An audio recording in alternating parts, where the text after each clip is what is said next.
On a recent Saturday afternoon, I happened to be in my office playing around with some video editing and testing some lights and my camera because I was preparing to do a video, and the phone rang. And I didn't realize at the time, but the camera was actually on. So I was somewhat taken by surprise. I took the call, and it was from a lady who was calling me about a question she had in relation to a seminar I had done. And specifically the question was, she said that she had some clients who came in, or some prospects who came in, who wanted her to do a tax return. And she remembered me saying at the webinar that you shouldn't be doing this low-end work, that it distracts you from the big play, and that you're much better off to let that go. But she pointed out to me that even though they may be low-level work, they do represent a reasonable fee. She was making a reasonable profit on it, and therefore she couldn't see why she wouldn't want to take on some of that, even though she was going to focus her marketing and all her efforts on building the bigger end of business. So she just wanted to call and see why I had made that recommendation in the first place. So we pick up on the conversation that I had back with her, which is primarily me talking at that particular point.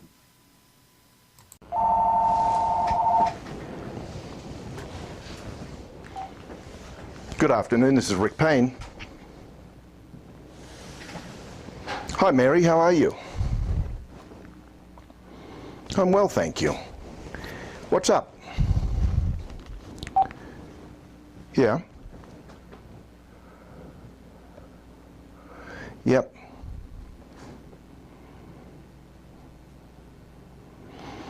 Well, you know, it's funny that you should raise that, because I happen to be involved in an email exchange with one of our members a couple of months ago about that very question. You see, one of the challenges that accountants have, I think, is they work on such high gross margins that it's very easy to see that you're making a profit even from very low-end jobs. You know, if somebody comes in and they want a tax return done, the reality is that even if you include direct labour as a variable cost, your total costs are probably around, 40, maybe 45% labour and overheads of the fee you're charging on an hourly type of basis. So, you know, for every dollar of revenue that you get in, you're probably making pretty close to 60 cents of profit, or what you think is profit. However, here's the problem, and here's the challenge, I should say. And this is what I was talking about in that seminar, that the industry has a value curve, and if you think of you remember that curve.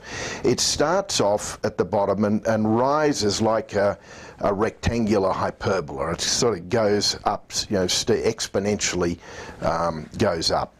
Now, it starts off at the low end, and what you're dealing with down there is essentially transactional type services. And I'm talking about write-up work, I'm talking about payroll processing and that kind of thing. At that end of town, there are a lot of service providers. The services are essentially commodities. The prices have been bid down to absolute rock bottom prices, so there's limited scope for pricing. The price at that level is really quite elastic. Economists would say it's quite elastic. If you raise your prices at all, you're going to lose a lot of business because they'll go across the road.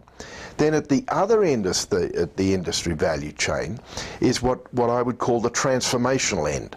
That's where you're helping people make better decisions. You're helping them plan for the future. You're giving them confidence in the development of their business model. You're holding them accountable for the things that they know they need to do in order to improve their business, and through that improve their life and so on.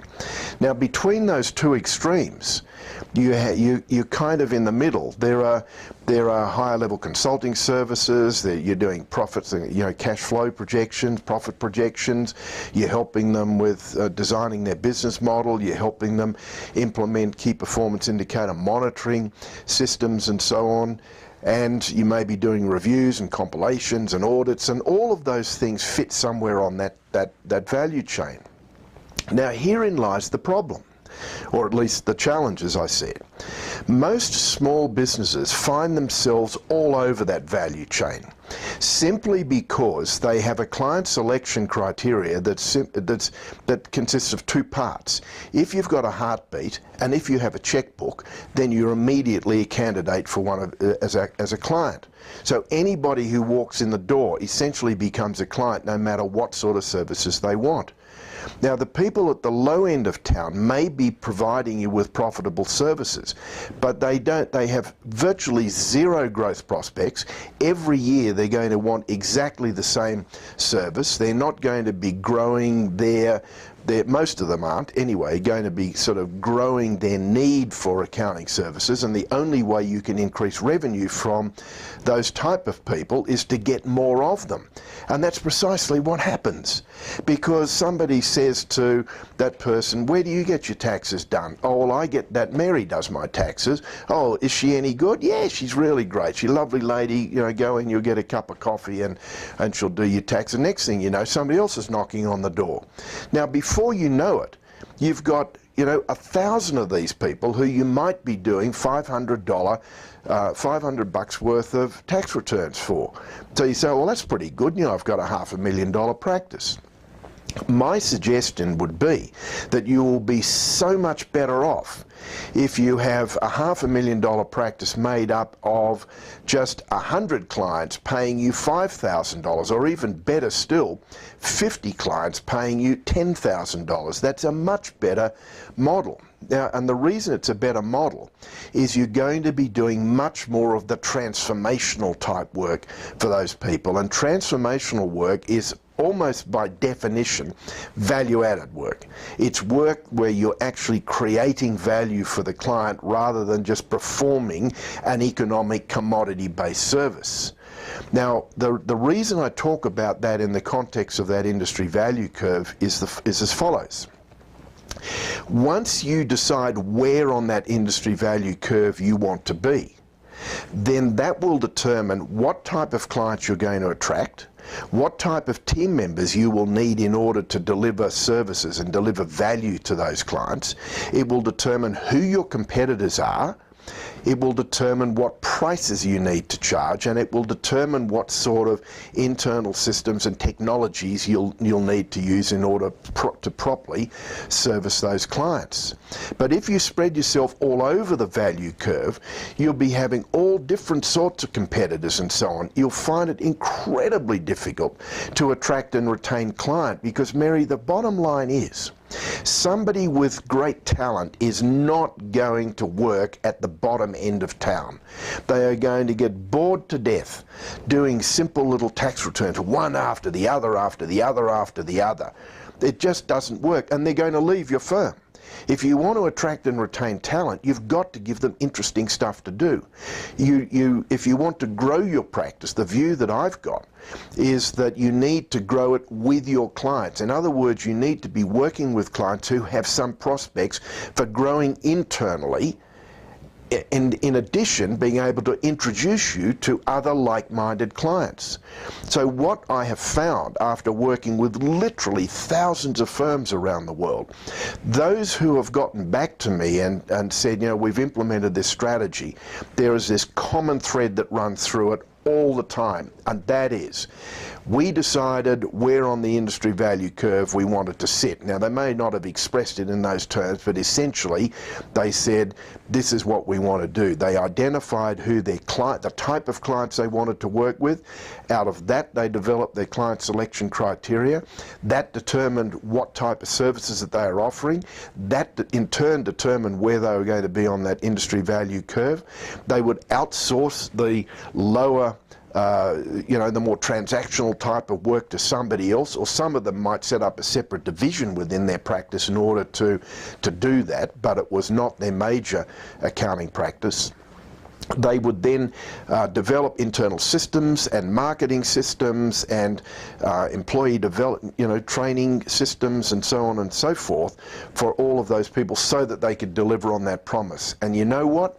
They're able to premium price. They've got a very clear picture in their mind of what type of clients they want to attract, what type of business they need to develop, and where they're going to take their firm in future. And that's the reason it's so important. When you're working at the bottom end of town, you'll find that you just get more and more and more of those types of clients. Now, Mary, I want to hasten to add, they're not bad people.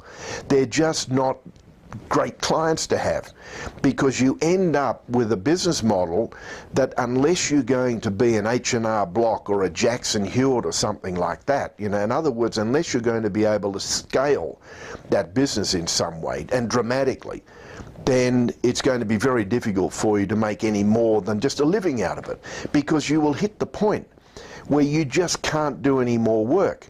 And because of the unattractiveness of the nature of work that you're doing in that firm, it will be very difficult to attract talent. And when I say talent, I mean talented people. You will attract employees, but there's a big difference between an employee and a talented person. Now, the employees probably won't be very good. They certainly won't be very engaged, which means that you'll have to do more and more and more review work, checking stuff and so on. It'll be hard to delegate. And that's, you just get caught in this vortex of disaster when you do that type of work. So my advice is, walk away from the attractiveness of the instant margin you might get from those clients. Just walk away from that and say, this is not where I want to take my practice. As a matter of fact, there are some people who come to our programs or in my coaching or mentoring programs, and we take a look at their client base, and I say, you know what, your entire business model is so badly broken, you've got to completely get away from it. You've got to start from scratch. There is absolutely no point trying to salvage what you've got. There may be one or two clients, but you have to let all of the rest go. Take them down the road and sell them. Do your budget, work on perhaps taking 2 or 3 years to rebuild this accounting practice. Make sure you've got sufficient income to be able to, or resources to be able to live over that 3-year period as you rebuild it. But don't try and fix something that is already broken. It's rusted, the transmission has broken, the wheels are not going to spin for you. Does that make sense? Yep. Okay, well, you're very welcome, Mary. Very welcome indeed. Look, if you want any more help, just give me a call. I'm serious. I think you really do need to take a look at it and let that sort of that low-end business go, and just focus on what you were trained to do. You know, the people who do tax returns for H&R Block and they don't have anywhere near the training and skills that you've got. It's just ridiculous. And when you're doing that type of work, the reality is, no matter what price you're charging, the economic value you're bringing to the table is what that other person could have done it for. That's really, so you're wasting national resources. Okay, thanks, Mary. Bye-bye.